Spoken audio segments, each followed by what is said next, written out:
Hello and welcome guys, and welcome to the next chapter of your cost audit syllabus. And yes, next chapter is one of the most important chapters which are there in your syllabus. Why I'm saying so is because a question mandatorily for approximately 4 marks, 5 marks or 6 marks is going to come from this chapter. It has been coming all through and it will be coming in the future as well. Now the institute has been a little dodging in this particular chapter, and it has been dodging the students with respect to contents of this chapter for quite a few time now. So guys, I used to teach when syllabus 2008 was in place, and then came the 2012 syllabus, and now we are in syllabus 2016 regime, quickly moving forward to syllabus 2020 regime. So 2008 syllabus guys was this chapter was there in syllabus 2008, and a question of 4 to 5 marks, 6 marks, sometimes even 8 marks used to come from this chapter mandatorily. Chapter's name is Cost Auditors Professional Ethics and Responsibility. Then came syllabus 2012 when this chapter was omitted from your syllabus. I am a fervent believer of this fact that audit without professional ethics is absolutely useless. If we are teaching audit to the students of CMA Final, then of course professional ethics has to be part of it. I'm a fervent believer of this particular notion. So despite of the fact that in 2012 syllabus this chapter was omitted, I used to teach my students this chapter deliberately, forcefully, that no, you have to have this chapter and you have to have basic knowledge of concepts of this chapter, because this is important from your professional standpoint and from your activity and your behavior standpoint when you are a professional. So despite of the fact that institute has omitted it from your syllabus, I'm going to teach it, and I used to teach it. Luckily, in some of the attempts, a question of say 2 marks or 3 marks was asked from professional ethics, despite of the fact that this chapter was not there. So yes, students were happy because they were scoring marks, and I was happy because I'm teaching students the core of auditing, which is required to be taught to them, which are required to be embedded to their personalities, and which is required to be imbibed in their personalities if they are going to become the auditors of the nation, auditors of big MNCs who are going to place their reliance on such auditors. The competence, skills of those auditors are at stake and at question, and I was happy because I was doing the right thing. Then came syllabus 2016. And surprisingly, the chapter was brought back to syllabus 2016, and in 2016 syllabus 8 marks, 5 marks, 6 marks question has been continuously asked since syllabus 2016 introduced this particular chapter. Now guys, surprisingly, in January 2019 the book was amended for cost audit, and in that amended book in January 2019, again this chapter was there, but a very small portion of this chapter was there, and the major portion of this chapter was excluded from the institute's study material. Again, I followed the same strategy. I asked the students to read this chapter in its entirety and not to leave that major portion which was left by the institute. And in August 2019, when the book was again revised by the Institute of Cost and Management Audit, that major portion which they had excluded in syllabus in January 2019 book, that was again reintroduced in August 2019 edition of the Book of Cost and Management Audit. So this has been the turmoil with this chapter which has taken place since beginning of 2008, but I have taken a consistent position since beginning of my teaching career in cost audit, that I am going to give you at least the conceptual clarity on why this chapter is important, how does this chapter becomes the soul of any audit, and what is the relevance of following this chapter in not only your examination. It's not only important from your examination standpoint, which means it is not only going to give you marks, but it is also going to be helpful to you when you will be a professional. Because guys, once you become a CMA, whatever your name is, CMA so and so, you've become a professional. You've not only remained your name. So suppose your name is Vinaya, You are not only Vinaya. After you become a CMA, you become CMA Vinaya, which means that you've become a professional. Now, whatever you do, you are brand ambassador of a particular profession, and if you do anything wrong, then institute is going to barge upon you, is going to charge on you, is going to prosecute you, and institute is going to regulate your activities because you are the brand ambassadors of that particular profession. So guys, a very simple example. If a doctor kills his wife, then the headlines which is there next day in the newspaper is not that Mr. So and so kills his wife. No, the headline is a renowned doctor from South Delhi killed his wife. That's the heading. So the professional courtesy, the professional image, the professional goodwill is at stake if you do anything wrong. Not only with respect to your technical skills, like cost accounting standard, like rules, like etc., anything, not only with respect to them, but also with respect to your behavior.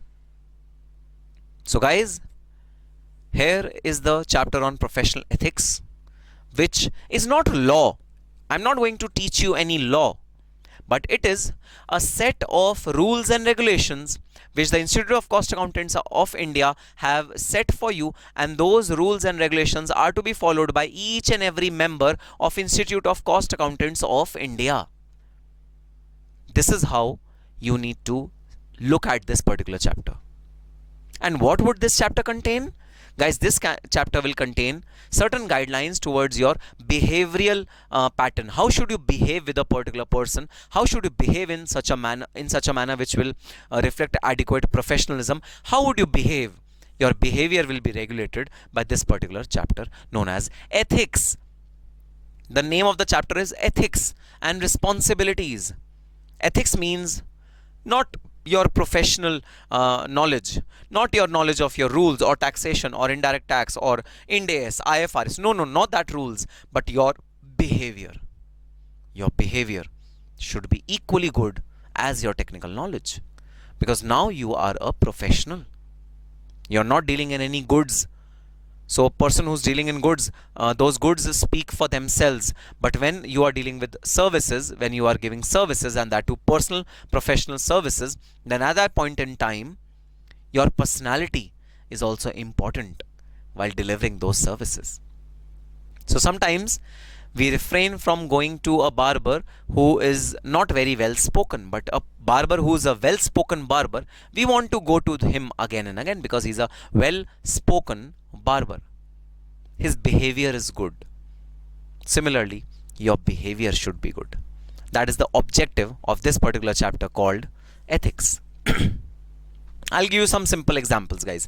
Okay, so we have FMCG products. We have many products which are being sold and purchased in market today, and we see a lot of advertisement for those products, guys. So some good models, some good looking TV stars, actors come on the screen and would publicize about that product and would tell them to tell you to buy them, and would tell that what are the benefits of this particular product. So Shah Rukh Khan or Salman Khan or any good actor will come on the screen. For South, Rajnikant will come on screen and would shoot an ad on some certain product and would tell you the relevance or the benefits of that particular product. So these are the advertisements which we see in our daily routine. And in advertisements, Bipasha Basu would interact with you and tell you, oh, this product is very good. What are the benefits of using this product? This is the mattress which I use. This is the quilt which I use. This is the pillow cover which I use. These are the paints which give freshness to my room. These are the paints which are antibacterial paints, and once you paint your walls through these paints, the entire room will be free from bacteria, etc, etc, etc. So we see a lot of advertisements, we see a lot of marketing campaigns running all around us.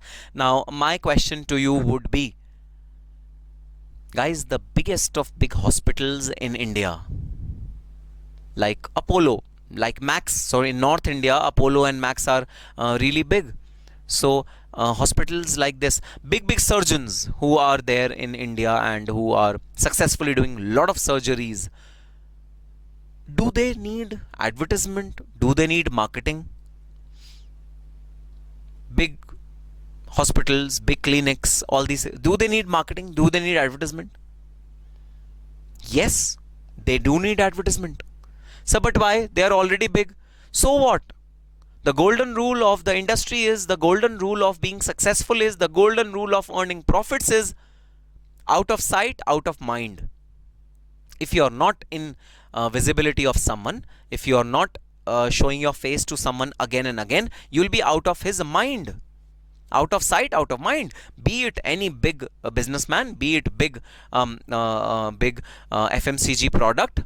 If advertisement of Lux, say if you use the soap Lux, if the advertisement of Lux is not featured in any of the soap operas and the big TV shows, then guys, Lux sale will definitely decline because of huge competition. So consumers' recall value is ignited by using these advertisement.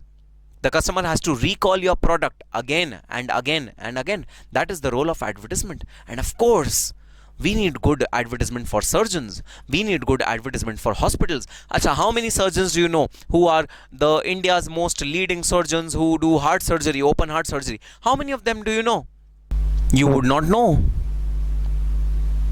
The moment you would need them, you might Google them out, that who are the good surgeons of India who are good at, say, heart surgery or whatever. You might Google them, but you don't know them. Fact is that you don't know them. So of course they need advertisement. Of course Max Hospital needs advertisement, Apollo Hospital needs advertisement. Then what is the reason that they are not advertising about themselves? What is the reason? So the reason is they don't have money. Oh, come on. They have deep pockets. They are cash cows. They have deep profits, deep caches, deep pockets. They are cash churning cows in today's world. So they have cash, they have profits, they are willing to spend crores and crores rupees on their marketing and their advertising front. They are ready to spend. But what is stopping them from not advertising? It is the ethics of that particular profession. It is the ethics. It is the behavioral framework which the professionals have decided for themselves, which refrain them from advertising. It's not that they don't need it. Of course they need it. Everyone needs advertising, marketing. I need advertising and marketing as a teacher. You as a student who will become a CMA after qualifying your finals, you need advertisement and marketing. How would you advertise and market about yourself? Guys, you will prepare a good CV, a good curriculum vitae. And your curriculum vitae will be an advertisement for you. Therefore, after qualifying, I lay a lot of emphasis on preparing a very good curriculum vitae. If your curriculum vitae is good, only then would you be able to be employed by a particular company. So, marketing is required, but each and every one of us, even you as an individual, requires marketing. I need marketing. Apollo Hospital needs marketing. Max Hospital needs marketing. All the surgeons who are there, who are charging lakhs and lakhs of rupees for one surgery, they need marketing. Everyone needs marketing, but there are certain restrictions which has been imposed on the profession by the institute, the respective institutes, and those restrictions, which are known as ethical restrictions, refrain them from marketing. Now you might say, we don't feel that it's right. Guys, it's not about being right or being wrong. It's about ethics. It's about principles. You need to have strong principles. And if we allow you to enter into this risky area of marketing and advertisement, then you might cross lines. Would it look nice that an actress wearing very short clothes comes on the screen and would say, oh, if you want to get your cost audit done, get it done from ABC and Associates Cost Accountants? Would it look nice? Would it be in good flavor? Would it be in good taste? You can say, but sir, we won't employ any actress. We would employ Amitabh Bachchan, Shri Amitabh Bachchan, who wears proper clothing and who is a dignified man, who is really the epitome of dignity and epitome of civilization. So we will definitely employ him. He's a cultured man. He's a well cultured man. We'll employ him. You can guarantee this about yourself, but can you guarantee this for all the cost accountants who will be qualifying their examination with you? No, you cannot. So the institute cannot take that chance.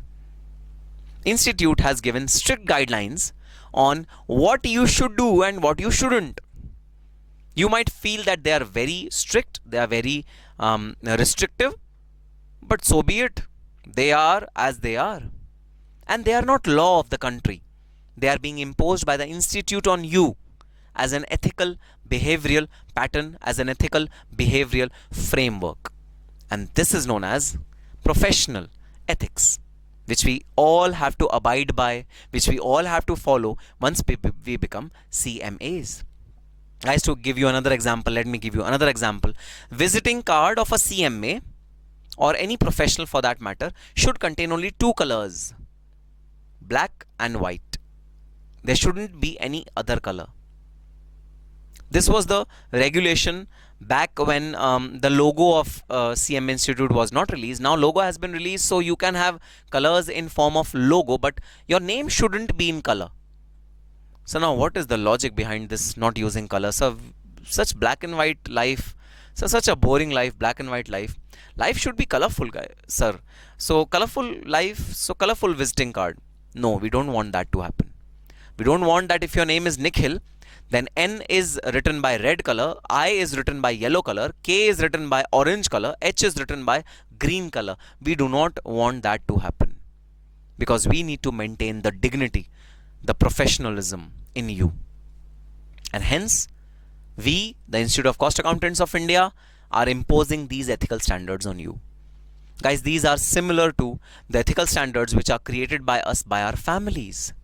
So remember, your mom used to not let you go out of the home after 10 p.m. Would ask you to come back home right on time before 10 p.m. and sleep properly, eat properly on time, have discipline. These are all virtues. These are all behavior which were guided behavior, because our seniors know, our parents know that these are important in life, and they would help a particular individual in growing if you have these behavioral standards. Similarly, institute also knows that if you as a professional want to grow, want to behave properly, want to earn more money, then you have to be professional. Guys, frankly speaking, no CFO would entertain a person who is walking inside his room in jeans and t-shirt. Formal dressing is required in any interview that you are appearing in. I'll give you a very simple example. For boys, light colored t-shirts, shirts are preferable. T-shirts are not preferable at all. You cannot wear t-shirts in your interview. And shirts, the shirts which you are wearing, that should be very, very light in color. Dark colored trousers, light colored shirts are preferable for the boys. For girls, same combination, light colored top and dark colored trousers. This is the perfect combination which girls have to wear. And I'll also share one instance with you. I was in one of the big fours and I was recruiting a person for my team. It was a girl candidate, and I asked that girl, are you a chartered accountant? She said, yes, sir. Then I asked her, have you qualified in first attempt? Yes, sir, first attempt, both groups. Yes. She had said yes once, and her danglers were saying yes, yes, yes, yes, yes. So strict restriction, guys. In interviews, you cannot wear danglers. You cannot wear loud jewelry in interviews. You have to be very subtle in interviews so that your professionalism is reflected to the interviewee. It should not so happen that you are wearing loud colored clothes, loud accessories, that the person who's taking your interview is already sick and tired of even looking at you, and he's already given you -2 for dressing. Should not so happen. Colored hair for boys or girls is absolutely prohibited. Tattoos on various parts of the bodies, not allowed at all, absolutely prohibited. So yes, we are professionals. We have to maintain our dignity. We have to maintain a decorum, a discipline in ourselves. because we are not common man, we are not common businessman who would sit in his office even in a t-shirt, or sometimes in a kurta. He is coming in office in kurta pajama and all those casual stuff. No, you cannot do that. And to regulate this entire thing of a individual, especially an auditor.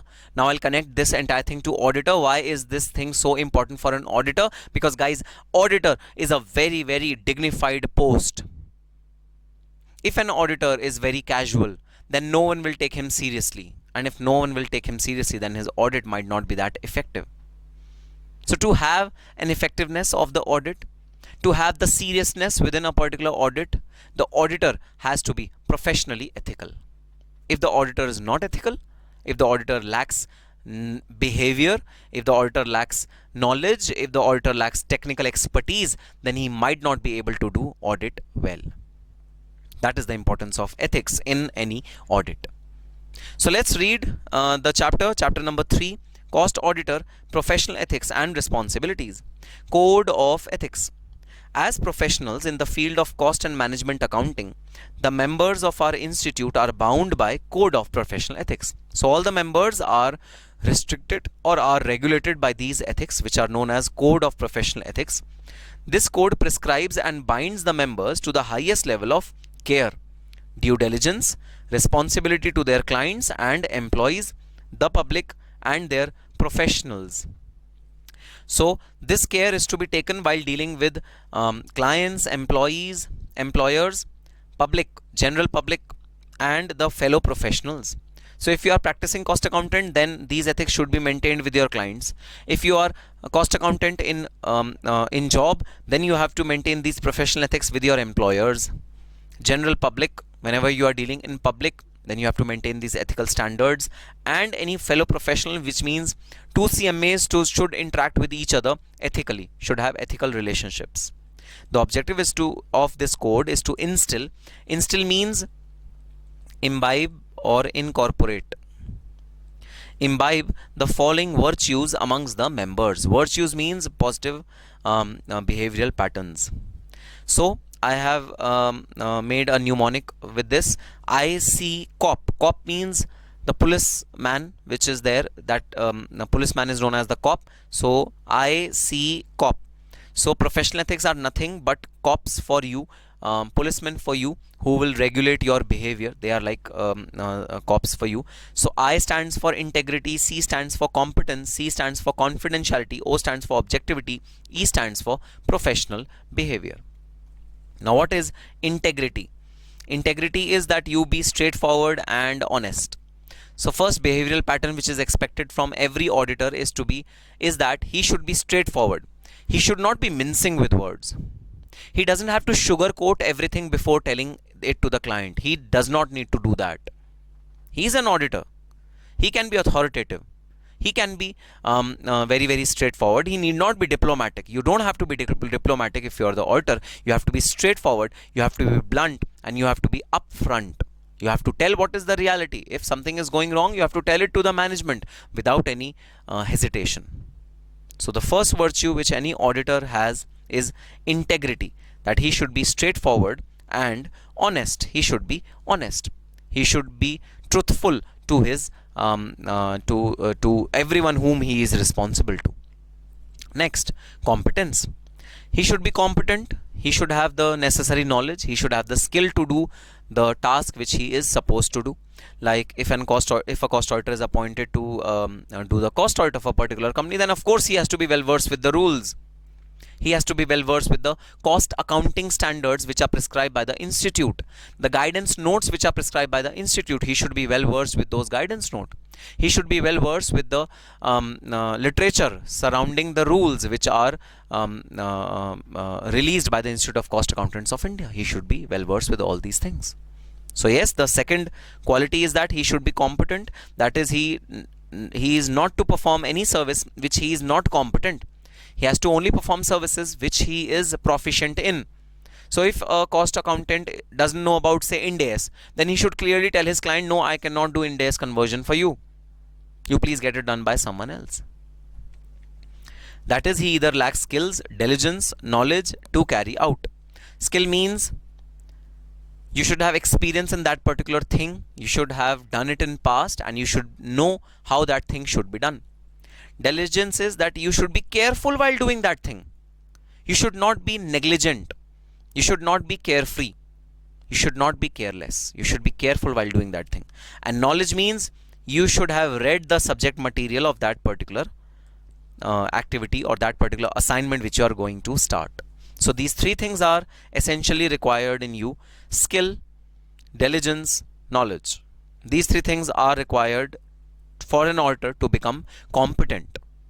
The third virtue which the institute wants to imbibe in you is confidentiality. Now guys, this third virtue is one of the most important virtues which any auditor should have.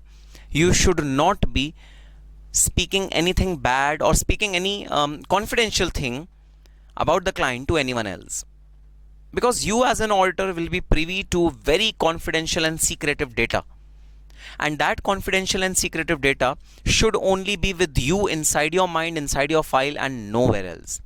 Because if that secretive data is leaked to the common world, is leaked to the general world, then the company might be at loss. The company might incur huge expenditure.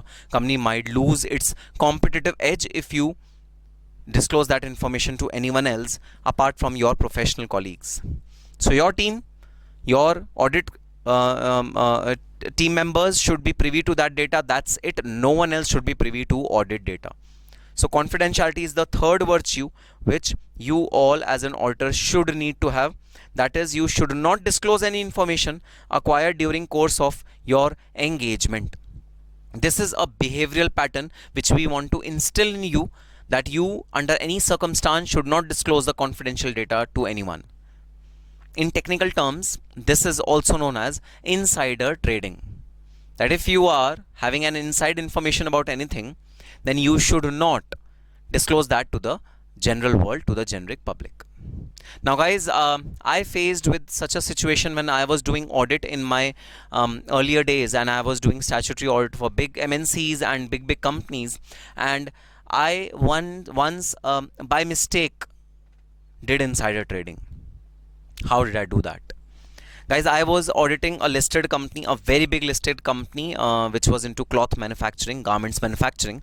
And this is a 10 years old event which happened, I'm telling you. And that was a listed company which was into manufacture of garments, cloth, and raw garment and cotton, yarn, everything of that stuff. And this company had purchased a new building, a new land in outskirts of Delhi, in UP, in Haryana. They have purchased a new very big land.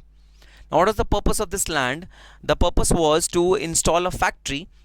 They had done a joint venture with a very famous company in Japan, again a yarn manufacturing company, and they would have done a joint venture on that place, and they were importing crores and crores worth of machinery from Germany to make a special type of yarn which was very strong and which was to be used in making the clothes and garments.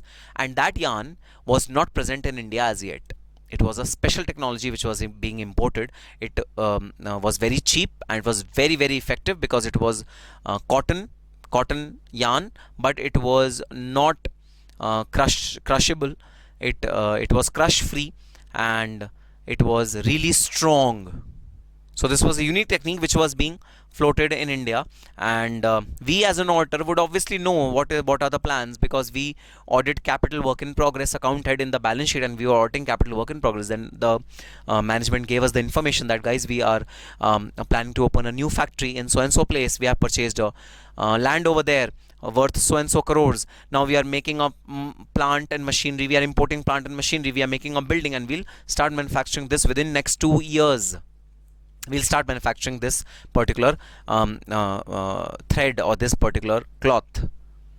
This was a secret information, and I as an auditor didn't know that this information was not even in the market.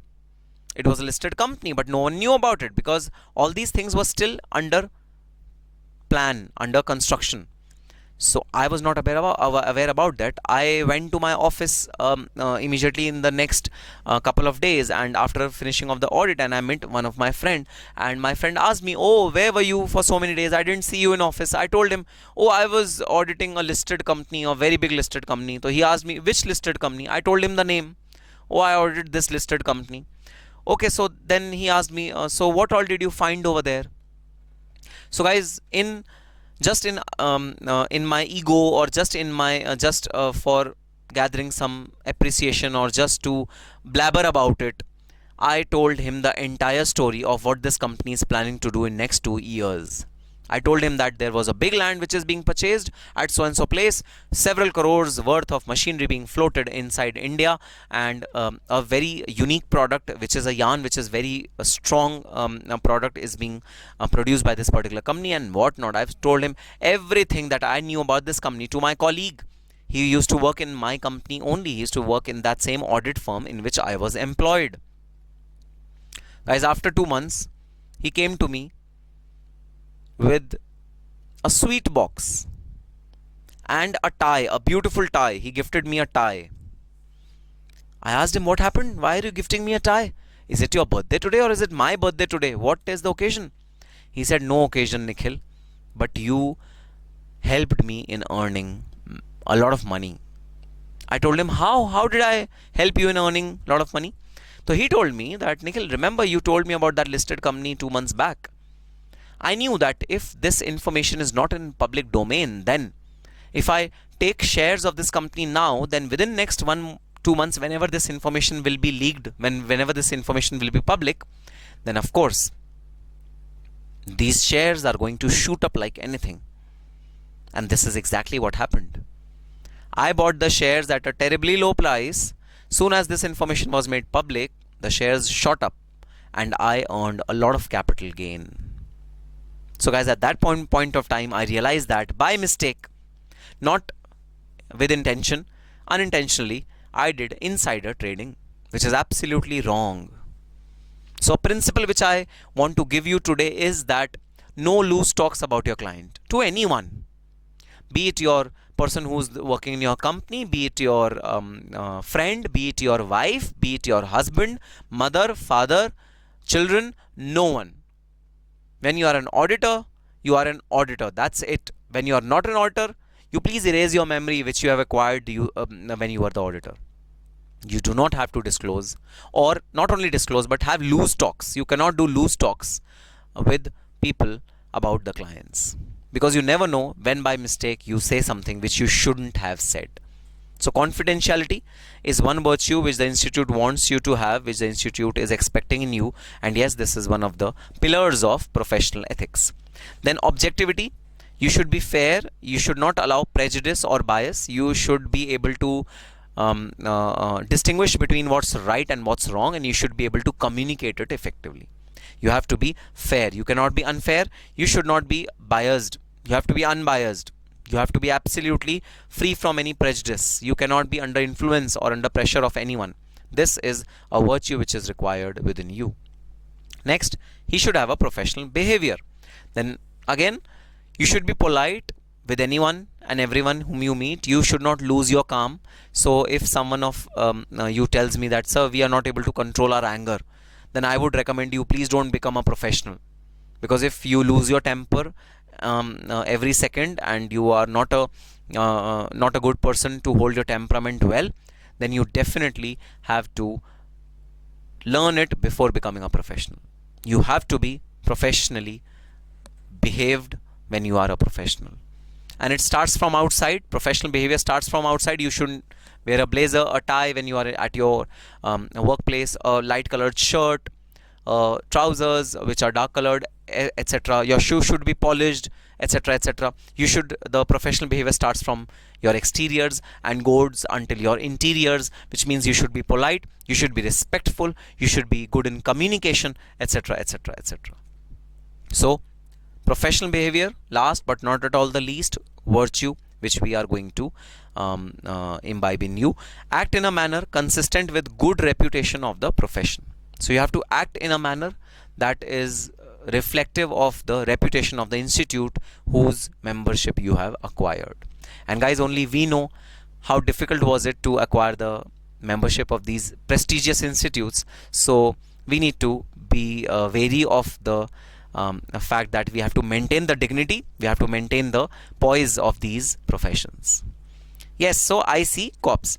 The Institute of Cost Accountants of India has been given powers under first and second schedule of the Cost and Works Accountants Act 1959 to regulate the profession and to intimate any inquiry into cases where it is of the opinion that a member is guilty of professional or other misconduct. So under the first and second schedule, guys, we are going to study these schedules in depth. Under the first and second schedule, the members are regulated, are given regulations to to understand that what is good for them and what is not good for them, and what they should do and what they shouldn't do. This is the first and second schedule which are being incorporated for professional ethics. As per the Act, expression, professional or other misconduct shall include any of the act of commission or omission provided in any of the schedules. So if you do something which is wrong, it is known as commission. And if you do not do something which is right, it is known as omission. So if you do something which is wrong, it's known as commission. And if you do not do something which is right, it is known as omission. So both commission and omission are reprimandable under these schedules of the Institute of Cost and Works Accountants Act. You will be reprimanded for it. You will be penalized for these activities. Guys, one more important thing which I want to highlight over here. There are two kinds of misconducts which are being dealt with in these two schedules. First is professional misconduct, second is other misconduct. So what is the difference between professional misconduct and other misconduct? Sir, professional misconduct means any misdeed or any unethical behavior which you show while performing your professional duties at work. That is known as professional misconduct. And other misconduct means any misdeed or any unethical behavior that you show while you are not at work. So suppose you have went to, say, a hotel in, say, a foreign country, Singapore, and while on a vacation with your family, you took a break from work and you went to Singapore, and while on that vacation, you stole all the lights, all the soap dispensers, shampoo dispensers. You stole all of those things, kept them inside your luggage, and were trying to bring it back to India. So guys, I'm taking it in a little lighter note, but this issue is not at all to be taken in lighter note, because we have really been criticized across the globe for doing this stuff, for bringing some things from the hotels. We are not supposed to bring those things from the hotels where we are staying. But suppose you do some bad thing while on a vacation, and when you come back, you are charged, you are punished for that particular offense. Or while you were in Singapore, you were charged for that particular offense. Guys, our institute can take an action against you again under other misconduct. So institute is not only regulating you when you are doing your profession, when you are doing your work, when you are at the workplace. Institute is not regulating you only at that point in time, but institute is also regulating you when you are off work. Even your personal life is regulated by the institute. So personally also, you cannot do anything which is against the moral standards, which is against the ethical standards of the institutes. So we are restricting you in two ways. Number one, you cannot do anything which is professionally unethical. You cannot do that thing. And second, you cannot do a thing which is morally unethical, which relates to your personal life. Still it is morally unethical. You cannot do it. So two misconducts which we will be telling you not to do is professional misconduct and other misconduct in Schedule 1 and Schedule 2. So let us discuss the constituents of these schedules of CWA Act. First schedule, Part 1. First schedule deals with professional misconduct in relation to cost accountant in practice. So if you are in practice and you are, while carrying on your profession, are doing these things, then I will charge you under professional misconduct. Before beginning, let's understand what is the difference between first schedule and the second schedule. So guys, first schedule deals with smaller offenses and the second schedule deals with bigger offenses. So the punishment for smaller offenses is small and the punishment for bigger offenses is big. That is the difference between first schedule and second schedule. First schedule is for smaller offenses, second schedule is for bigger offenses. So we'll see the punishments for first and second schedules also vary depending upon the how large is that offense which you are committing. So let's study the first schedule, which relates to professional misconduct for cost accountant in practice.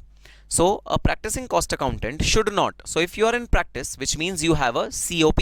Practicing cost accountant means you are a member of the institute. How do you become a member of the institute? After qualifying your CMA Final, you will do the required trainings and you will do all the formalities which are required to be done, and you will attain a membership number from the institute. Then you need to decide whether you want to go in job or whether you want to remain in practice. If you want to remain in practice, which means that you will be able to sign cost audit reports. If you go to job, then you will not be permitted to sign cost audit report. Then you have to work under some company. If you choose to remain in practice, then you have to obtain an additional certificate known as certificate of practice. And if you have obtained that certificate of practice, then you become a practicing cost accountant. If you become a practicing cost accountant, first part of the first schedule is applicable on you, and you cannot do the following stuff. Allow any person to practice in his name other than his CMA partners. So it should not be a situation where your son, who is not a CMA, he is handling your practice. You are sitting at home relaxing, you don't go to the office, but your son uses your name. You sign whatever comes your way, whatever your son asks you to do, you sign them, and your son is actually using your name and doing the cost accountant practice. You cannot do this. So any cost accountant who allows any person to practice in his name, you cannot allow any other person to practice in your name. If the partnership firm is your firm, then you should work in that partnership firm or proprietorship firm. If you want to retire from that firm, dissolve that firm. You cannot hire anyone and just allow him to carry on that firm. Yes, if he is your partner, if he is a qualified CMA having a COP, then it's perfectly fine. But if he is not, then that's a problem. Second, pay any share, commission or brokerage directly or indirectly in the fees or profit of his professional work to any person other than his partner. So guys, a very important restriction which is imposed by the professional ethics standards of all these three professions, CA, CS and CMA, is that if you are a CMA, you should not partner with any other professional other than a CMA. If you are a CMA, so you cannot be a partner with a company secretary or a CA, chartered accountant, or a lawyer. You cannot be a partner. You can only share profits with other CMAs. So why does this restriction happen? Because guys, what happens is that sometimes to serve the client, we tell the client, okay, so we'll also handle your legal cases. We'll do your cost audit. We'll also handle your legal cases. My partner is a lawyer. And you ask that partner to pitch in, and then company pays to you and you share your money with that particular lawyer who's your partner. Even if he's not your partner, he's a separate person, then also sometimes what happens is the company would pay to you and you will share that money with that lawyer, since the lawyer did the legal aspect or legal arm of that particular assignment. This sharing is prohibited by the institute. The institute wants the lawyer to be under direct connection or agreement with the company to perform the activities. You as a cost accountant are not a mediator. You are not a mediator. You are a cost accountant. You need to provide professional services. You cannot be a connecting point or a connecting arm between a lawyer and the company. You cannot do that. So this particular ethic will restrict you from paying any share or commission or brokerage directly and indirectly in the fees or profit of his professional work to any person other than his partner. You cannot pay brokerage, you cannot pay commission, you cannot share your money with anyone. This is the restriction which is being imposed you. Now you may say that, sir, we want to have a professional firm which has lawyers, which has valuers, which has chartered accountants, which has company secretary, which has cost accountants, all in one, so that a company comes to your office and has all the services. So we want that kind of an arrangement. Why is institute refraining us from that kind of an arrangement? Guys, the answer is very simple. You are a cost accounting firm, not a supermarket. You are not a supermarket where you everything can be obtained from you, right from soap to detergent to shampoo to cereals to utensils to rice to wheat. You are not a supermarket. You are a cost accounting firm. Maintain the exclusivity and the focus of a cost accounting firm. Institute wants you to do that. That's why institute is restricting you to share or to partner with any other person apart from CMAs. You can partner only with CMAs. Okay, sir, got the logic. Next, accepts or agrees to accept any part of profit of professional work of a person who is not a member of the institute. So just like you cannot share your money with anyone, you cannot even receive money from anyone. So suppose there's a chartered accountant who has agreement with the company that, oh, we'll do your statutory audit and we'll also do your cost audit. You pay me the fees and I will pay the fees to the cost accountant who is my known. Cannot happen. You cannot take fees from any other person who, apart from your partner, who's your partner. You cannot take fees from anyone else. You cannot share in profit of anyone else. So this is chartered accountant's profit. You cannot share chartered accountant's profit and take money from chartered accountant. You cannot do that. You have a direct agreement with the company. Chartered accountant is not a mediator. You have a direct agreement with the company for cost audit. Chartered accountant will have a agreement with the company for statutory audit. So you need to take care that you cannot accept or agree to accept any part of profits of professional work of a person who is not a member of the institute. You cannot do that. Next, enters into partnership with any person other than cost accountant in practice. Now guys, Companies Act has a provision for creating an LLP under the LLP Act. And LLP means various professionals can come at the same platform and create a particular organization to have a one-stop solution for all their needs. This is the clause which restricts our professionals to enter into partnership with any other professional. So Companies Act permit us, but our ethics doesn't permit us. So we cannot be in partnership with any other profession apart from CMAs. We are CMAs and we can partner only and only with CMAs. That is the ethical standard.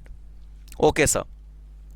Secures professional business from any person other than his partner or employee or from any source which is not open to cost accountants. So guys, there cannot be a situation where you hire a telecaller.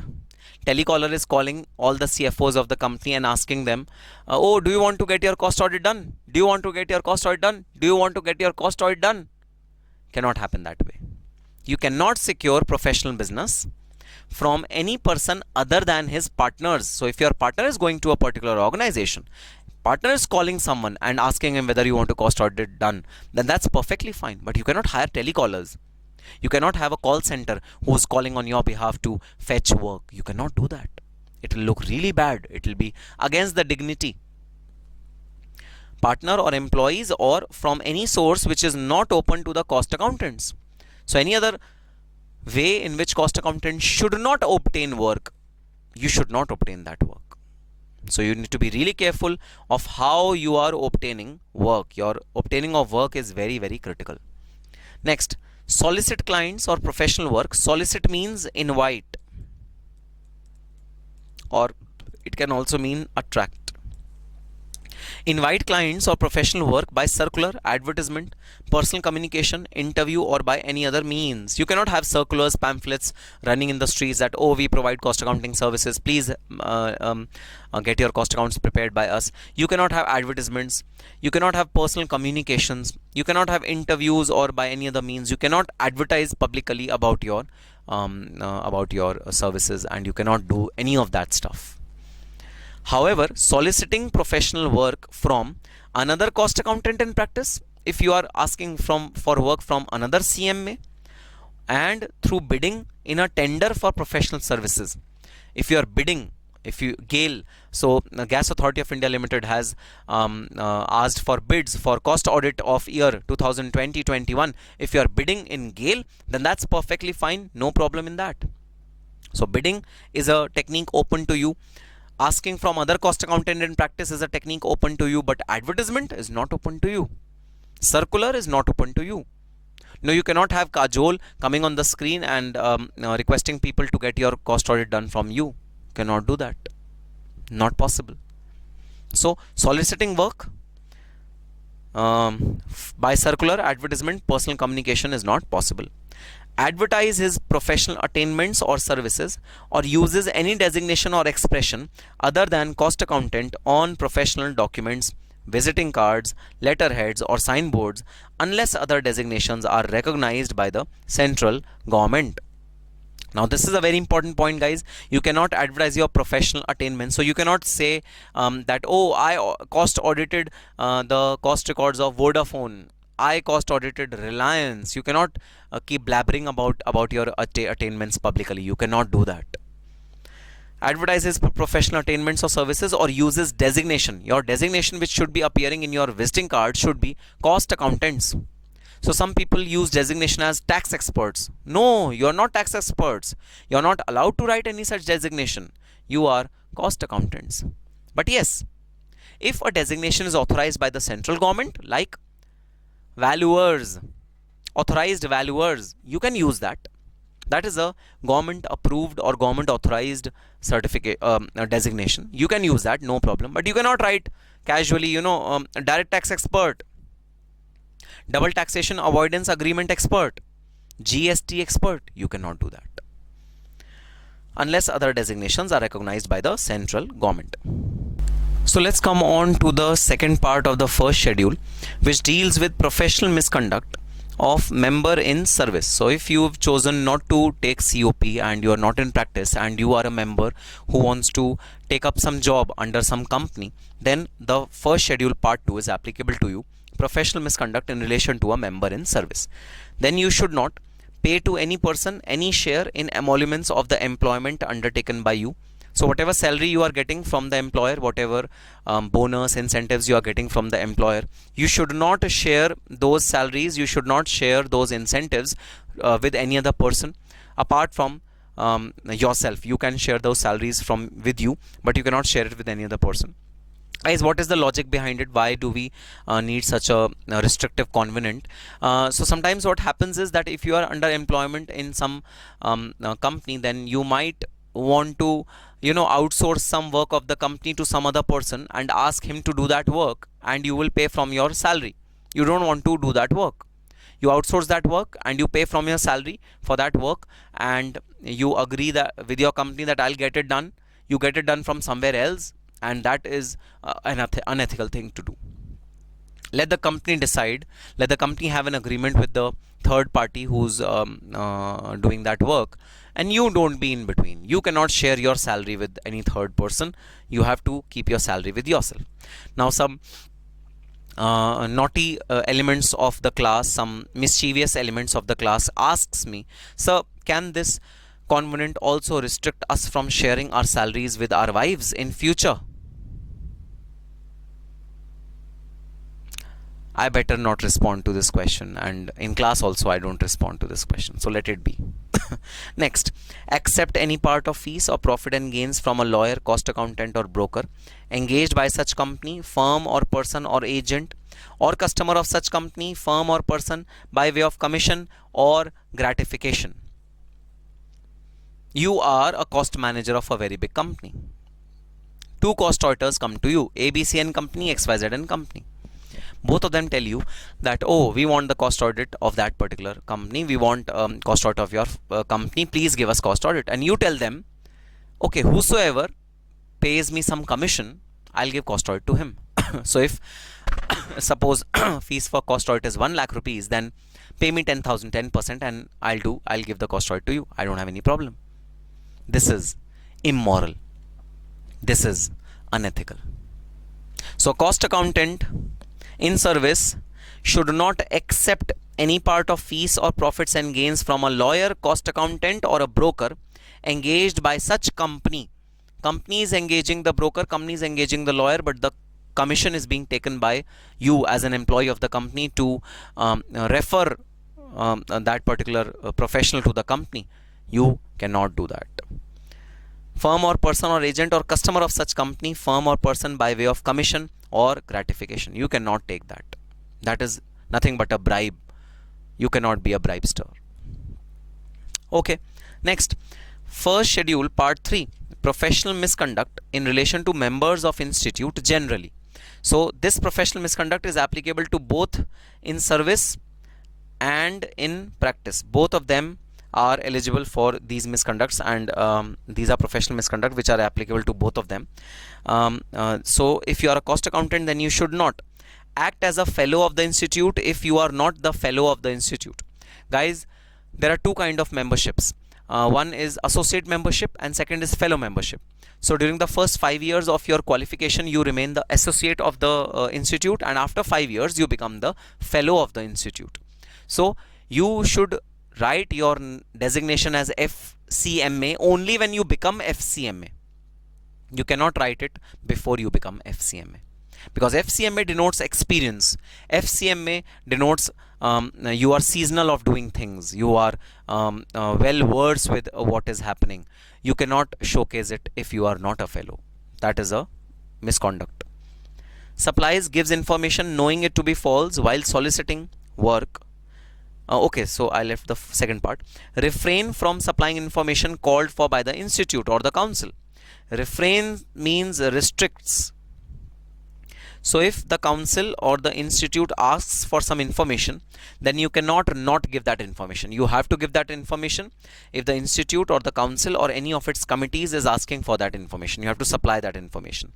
Then if you supply or give information knowing it to be false, if you supply incorrect information, if you supply false information, then that is again a misconduct, and you cannot be doing that thing. Whether you are in practice or in job, I don't care, but you cannot be supplying incorrect information to any of the regulating authorities. Then guys, first schedule, part 4.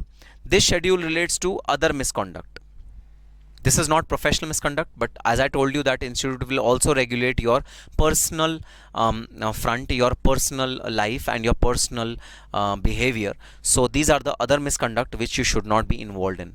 In relation to members of the institute generally, this is applicable to all the members of the institute, whether you are in practice or you are in service. This is applicable to both of you. Other misconduct in relation to members of institute generally. For example, a member, whether in practice or not, should not be held guilty by any civil or criminal court for any offence which is punishable with imprisonment for a term exceeding 6 months. You cannot do any misdeed personally, socially, which will land you into jail for more than 6 months. That is not permissible. You have to be professionally and personally a dignified person. You cannot be involved in eve teasing. If you are involved in eve teasing, institute will also take action against you. Yes, Government of India will take action against you. Civil and criminal courts will take action against you. But the Institute of Cost Accountants of India will also take action against you. Because remember, if the newspaper headlines reads, then they will read as CMA involved in eve teasing. They will not say Rohit or Ashutosh involved in eve teasing. They will say CMA is involved in eve teasing. This is what will happen. So you cannot be held by any civil or criminal court for any offence which is punishable with an imprisonment of term exceeding 6 months. Then You should not bring disrepute to the profession or the institute as a result of your action, whether related to your professional work or not. So this is a very, very broad category. Anything which brings disrepute to the profession, you will be held liable under these schedules. And anything means anything. Because guys, you are the brand ambassador of this institute, and you really have to take care of what to do and what not to do. Because if you are doing the wrong things, then you will be in the wrong situation as far as the institute is concerned. Simple. Next, second schedule, part 1. Now we come on to the bigger level of mischiefs, bigger level of misconducts, and these are big misconducts which should not be left with small punishments. The punishment for bigger misconducts is also big. So second schedule is for the bigger misconducts. Let's read. Professional misconduct in relation to cost accountant in practice. So first of all, we'll see what are the professional misconducts which are related to practicing cost accountants.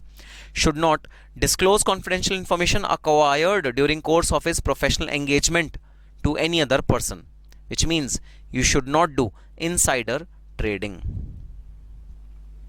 Guys, this is the first pillar. This is the one of the pillars of our professional misconduct objective also, confidentiality. You have to maintain confidentiality for sure. The penalty and the prosecution because of this is very huge in Companies Act, in SEBI, which are related to listed companies, as well as over here in all the regulations of the country. Insider trading is taken as a very serious offense. Certify a report of an examination of cost accounting unless the examination of such statements has been made by him or by his partner. So guys, some people, because of money, because they take money, they just sign the cost audit report without even looking at it, without even doing audit of that particular firm, without even visiting the premises of that particular company. They just sign the cost audit report blindly. They do not pay heed to the underlying data and information which are reflected in that cost audit report. They do not. This is an offense. Permits use of his name in connection with an estimate or cost or earning which is contingent upon future events, showcasing that he vouches for accuracy of forecast. So guys, one professional restriction which is imposed on every cost accountant is that you cannot sign or certify any forecast. Guys, please remember one thing. We are doing post-mortem. Post-mortem means we are, after the year is over, preparing cost accounts of a particular company and looking at what went wrong, what went well. We are doing a post-mortem. We are not crystal gazing. Crystal gazing means we are not looking at a crystal. We don't have curly hairs and a heavy voice, and we are looking at the crystal ball and saying, oh, company's profit looks amazing in next 3 years. In next 3 years, the company's profit will be 200 crores. We cannot do that. Forecast, anything which is contingent on future, we cannot certify them because they are uncertain. There is no way that a person can be absolutely sure or can certify a forecast. There is no way. No one has a time machine in which we can sit, go to the future, note down whatever profits are there in the future and come back and tell that, oh, in the future this profit will happen. You cannot do that. You should not do that. Okay, preparation of forecast is not prohibited. You can prepare them, give it to the company. Okay, yes, these are the tentative numbers of forecast which I think should happen. You can prepare it, but you cannot certify it. You cannot say that, oh, I have prepared it and it will be true. You cannot do that. You cannot certify, sign those forecasts. So the restriction is that he should not permit use of his name in connection with an estimate of cost or earning which is contingent upon future event. It is contingent upon future event, showcasing that he vouches for the accuracy of the forecast. You cannot vouch for accuracy of a forecast which is dependent on certain future event. What if company goes into liquidation immediately in the next day? Your forecast goes for a toss. We cannot ask you, we cannot really permit you to do this. You are a post-mortem expert. You are not a crystal ball gazer. You are not a tarot card reader that you can predict future. You are not a palmist. You are not good in palmistry that you can, tell future of a particular person. You cannot do that. You should not do that. Next, expresses opinion on cost or pricing statement of any business or enterprise in which he his firm or a partner in his firm has substantial interest. So guys, these are the independence requirement which we have already studied in section 141 of the Companies Act. Same is also given under the ethical standards, that if we have substantial interest on a particular business in a particular company, we should not give an opinion of cost of that particular company or that particular organization, because if we are interested in it, then we are not independent of it, so we should not sign the report. Fail to report a material misstatement known to him to appear in the cost or pricing statement. Guys, whatever material misstatement, whatever big problems, errors, mistakes are there in the financial records or the costing records, we need to showcase them, we need to highlight them in our report. If we fail to do so, we will be charged under this schedule. Does not exercise due diligence or demonstrate gross negligence. If you demonstrate carelessness in work, in conduct of his professional duties, like failure to obtain sufficient information before expressing his opinion. You have not even seen the ledger accounts, you have not even seen the backup documents, and you are opining that the entire cost accounts are true and fair. Wrong. Failure to invite attention to material departures from generally accepted accounting principles. You have to highlight the departures or highlight the areas in which the company needs improvement with respect to the generally accepted cost accounting principles, and you cannot avoid highlighting any such area which you think is alarmingly different or alarmingly wrong as far as company is concerned. So if company is not following cost accounting standard 3, you have to invite your attention in the audit report, invite attention of the users of the audit report to that fact that CAS 3 is not being followed properly. Then comes the second schedule, part 2, and this schedule relates to professional misconduct in relation to members of the institute generally. So it is a professional misconduct, but it relates to both the members, both in practice as well as in service. So service plus practice, SNP. So example, institute, whether in practice or not, should not contravene any provision of this act or regulation made thereunder. You should not contravene any of the provisions which are given in this act, CWA Act. You should not disclose any confidential information acquired in course of your professional engagement. So guys, even if you are not in practice and you are in job, then also you cannot disclose the confidential information of the company to any third party, to any third person. You should not do it. Furnishing inaccurate information to the institute, council, or any of its committee. You cannot furnish information which is wrong to the institute or council or any of the committee, knowing them to be wrong. So suppose institute has asked you certain details about your company. You cannot furnish wrong information. You have to furnish the right information. Then last one is defalcate or embezzle money received in his professional capacity. So guys, the money which we receive is for our services. You should not do fraud in receiving that money. I'll tell you how do certain cost accountants or chartered accountants defalcate money. So I've had an experience where I was working with this chartered accountant, very old CA firm having very old clients and good clientele, and they used to file returns for those clients, and the clients are mostly income tax illiterate. They don't know what income tax is all about. So whatever income tax we used to say, they used to pay it honestly. Once a businessman came to us and asked us, what is the income tax that I should pay?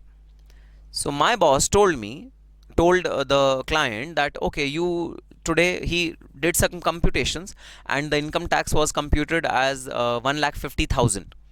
He told the client, oh, this year you have to pay income tax worth rupees 2,50,000. I was surprised. I was looking at my boss. I was saying, oh, the figure is 1,50,000. I think you are mistakenly seeing it as 2,50,000. He told me, shut up, don't intervene. I didn't say 2,50,000, but I told him, sir, the figure is okay. He said, shut up, don't intervene. He told the client, please pay 2,50,000. Client prepared a check in the name of the chartered accountant, that 2,50,000 paid to the chartered accountant, and he requested us that from your account you should deliver the money to the income tax authority's account. So guys, in this entire scheme, what I'm trying to tell you is 1 lakh was taken by the chartered accountant as income, and 1,50,000 was given to the government of India as income tax. This is defalcation or embezzlement of money. You should not enter into such malpractices. You should not enter into such misdeeds if you are working in a company, or whether you are a practicing cost accountant or whatever you are. You should not enter into such bad practices. These are malpractices which will not only tarnish your reputation, but they will also tarnish the institute's reputation. What if the clients come to know that you are doing such embezzlement? He will directly complain it to the Institute of Cost Accountants of India, and your membership will be cancelled. Your license will be cancelled. You cannot do any defalcation or embezzlement of money which is received as you by in your professional capacity. Then last is second schedule, part 3. This schedule deals with other misconduct.